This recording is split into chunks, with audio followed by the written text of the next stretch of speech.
శ్రీమాత్రే నమః. అమ్మవారి యొక్క 66వ నామం సంపత్కరీ సమారూఢ సింధురవ్రజ సేవితాయై నమః. సంపత్కరీ దేవి ఎక్కిన ఏనుగుల సముదాయం వచ్చి సేవింపబడేది అని అర్థం. ఇంకో అర్థం ఏమి చెప్పుకోవాలి? చిత్తవృత్తులు అనే ఏనుగులను అదుపులో పెట్టి జ్ఞాన సముపార్జనకు దారితీసే వాటిచే సేవింపబడేది అంటే, నీకు ఇంకా అర్థం కావాలంటే మంచి అర్థం ఏమిటో చెప్పనా? అసలైన సంపదను ప్రసాదించే వారిచే సేవింపబడేది. ఏది అసలైన సంపద? ఆధ్యాత్మిక సంపద. నేను ఎప్పుడు చెప్తా కదా, నిజమైన సంపద, అసలైన సంపద, మనతో వచ్చే నిజమైన సంపద ఏమిటంటే ఆధ్యాత్మిక సంపద. అటువంటి సంపదను ప్రసాదించే వారి చేత అమ్మవారు సేవింపబడుతుంది. అందుకే రామకృష్ణ పరమహంస, స్వామి వివేకానంద, రమణ మహర్షి, అలాగే మన కంచి పరమాచార్య చంద్రశేఖరానంద సరస్వతి స్వామి వార్లకు దేవి అందుకే దర్శనమిచ్చింది. వారికి అటువంటి వారి చేత సేవింపబడుతుంది.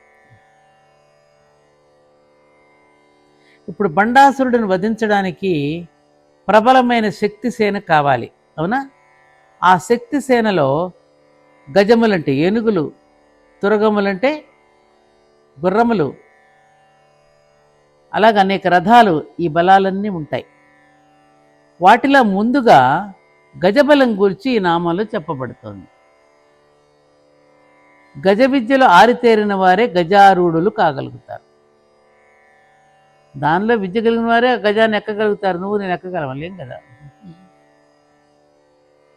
గజాలను అలాగే వాళ్లే ముందుకు నడపగలుగుతారు. వాటి వలన పొందవలసిన సహాయం కూడా ఆ గజ విద్యలో ఉన్నవాళ్లే పొందగలుగుతారు. కానీ అమ్మవారి వద్ద సంపత్కరి అనే దేవి ఈ గజ విద్యలో మంచి ప్రావీణ్యం కలదట. అమ్మవారి యొక్క సేనల్లో సంపత్కరి అనే దేవి ఈ గజ విద్యలో మంచి నిపుణత కలిగినటువంటిది, ప్రావీణ్యము కలిగినటువంటిది. అమ్మవారి యొక్క అంకుశం నుండి పుట్టింది ఎవరు? ఈ సంపత్కరీ దేవి. అమ్మవారి యొక్క అంశము నుండి సంపత్కరీ దేవి పుట్టింది. అందుకే ఏనుగులకి ఈ దేవి అంకుశం లాంటిది. ఈ దేవి రణకోలాహలం అనే ఏనుగుని అధిష్ఠించి ఉంటుంది. రణకోలాహలం అనే ఏనుగుని అధిష్ఠించి ఉంటుందంటే ఎవరు? ఈ సంపత్కరీ దేవి. భద్ర, మంద్ర, మృగ, గజాది జాతులకు సంబంధించిన అన్ని రకాల ఏనుగులను ఈ దేవి మచ్చుకు చేసుకోగలుగుతుంది. ఇప్పుడు మావటివాడు ఏనుగును మచ్చుకు చేసుకుంటాడు కదా, నువ్వు నేను చెప్తే అంతుంది. అలాగే ఈ దేవి ఇన్ని రకాల జాతులను కూడా మచ్చుకు చేసుకోగలిగిన నేర్పరితనం ఈ సంపత్కరి అమ్మవారికి మాత్రమే ఉంది. వాటిని ఎక్కి బ్రహ్మాండంగా నడిపించగలగదు కూడా. ఈ గజసేనతో సంపత్కరీ దేవి చేత అమ్మవారు సేవింపబడుతుంది. ఇక్కడ ఇంకా లోతుగా కనుక మనలో ఉన్నటువంటి వీటిని మనం తెలుసుకోగలగాలి అంటే చాలా చక్కని మాట చెప్పారు ఇక్కడ మాస్టర్ గారు. మన చిత్తానికి వృత్తులు ఉంటాయిగా, సుఖ సంపత్తులతో కూడిన చిత్తవృత్తులను సంపత్కరి అనే పేరుతో సంకేతిస్తారట. చిత్తవృత్తులు అంటే మనకు ప్రవృత్తులు ఉంటాయి కదరా. ఎలా నీకు చిత్తం తినగా ఉండదేరా, కుదురుగా ఉండవే అంటాం మనం. వీడికి చిత్తంలో అప్పుడప్పుడు ఏదో పుడుతూ ఉంటుందని అంటాం. అర్థమైంది? ఈ శబ్దస్పర్శ రూపరసగంధ తన్మాత్రల వలన చిత్తవృత్తులు ఏర్పడతాయి. ఇది దేనివల్ల ఏర్పడుతుంది? శబ్దము, స్పర్శ, రూపము, రసము, గంధము అనే పంచతన్మాత్రల వలన ఈ చిత్తవృత్తులు మనకు ఏర్పడుతూ ఉంటాయి. ఈ శబ్దాది విషయాలనే సింధురవ్రజము అంటే ఏనుగుల సముదాయంగా సంకేతిస్తారు.